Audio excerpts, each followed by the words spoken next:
ঈশ্বরদীতে BNP Jamaat কর্তৃক রেলকে ধ্বংসের যে পর্যায়ে নিয়ে যাওয়া হয়েছিল, বর্তমান প্রধানমন্ত্রী সেই রেলকে পর্যায়ক্রমে সম্প্রসারণ করছেন। সেবার মান বৃদ্ধি করে রেলকে জনগণের দোরগোড়ায় পৌঁছানোর চেষ্টা করছেন। কিন্তু জনবল সংকট থাকার পরও রেল মন্ত্রণালয়কে সম্প্রসারণ করা হয়েছে বলে জানিয়েছেন রেলপথ মন্ত্রী বীর মুক্তিযোদ্ধা জিল্লুল হাকিম এমপি। রবিবার সকালে ঈশ্বরদী রেলওয়ে লোকোসেট পরিদর্শনকালে তিনি সাংবাদিকদের প্রশ্নের জবাবে এসব কথা বলেন। মন্ত্রী আরও বলেন, জনবলকে প্রশিক্ষণ দিয়ে দক্ষতা অর্জনের মাধ্যমে যোগ্য করে রেলকে আধুনিকায়ন করার চেষ্টায় অব্যাহত রয়েছে।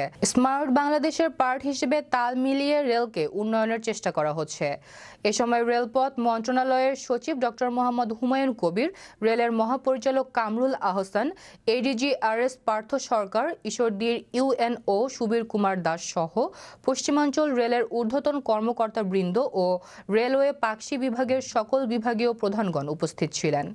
বিএনপি যে গোল্ডেন হ্যান্ডশেকের মাধ্যমে রেলকে একেবারেই